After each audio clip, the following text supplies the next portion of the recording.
এই জন্যই সে আমার সঙ্গে ওয়েডিং নাইট কাটাতে চায় না।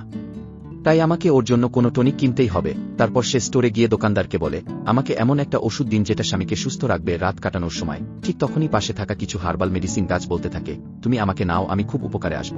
লিজা তাদের কথা শুনে বলে, ঠিক আছে, তাহলে আমাকে এইগুলা দাও। ঠিক সেই সময় সেখানে সুংচি আসে এবং লিজাকে নিয়ে ঠাট্টা করতে শুরু করে। সে বলে, তুমি কতটা সস্তা চিন্তা করো, চম্মো তো এত বড় ধনী, ও সবসময় ভালো ব্র্যান্ডের মেডিসিন খায়, আর তুমি ওর জন্য কিনে নিয়ে যাচ্ছ এইরকম নিচু মানের দোকানের জিনিস।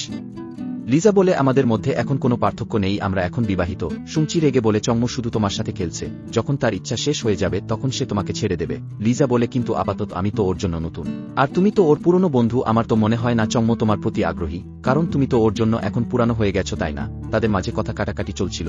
ঠিক তখনই এক ব্যক্তি এসে দোকান থেকে একটি মেডিসিন নিতে চায়। তখন দোকানদার তাকে একটি পুরনো ওষুধ দেয়, কিন্তু লিজার সঙ্গে সঙ্গে বলে দেয়, এই ওষুধ খারাপ হয়ে গেছে, আমি গন্ধ নিয়ে বলে দিতে পারি। সেই দোকানে আরেকজন মেডিসিন এক্সপার্ট থাকে। তখন দোকানদার লিজাকে বিশ্বাস না করে বলে, তাহলে একটা চ্যালেঞ্জ করি, কে বেশি ওষুধ চেনে। লিজা রাজি হয়। প্রথমে সেই এক্সপার্ট আসে, সে প্রথমে সঠিকভাবে কিছু নির্ধারণ করতে পারে, এরপর কিছুই বুঝতে পারে না, তখন সে সরে যায়। এরপর লিজার পালা আসে, তখন সেই মেডিসিনগুলোর সাথে কথা বলে আর তারা নিজেরাই নিজেদের নাম বলে দেয়। এদিকে চম্মু তার কোম্পানির মিটিংয়ে ব্যস্ত ছিল, কিন্তু এই খবর শুনেই সে মিটিং ফেলে ছুটে আসে।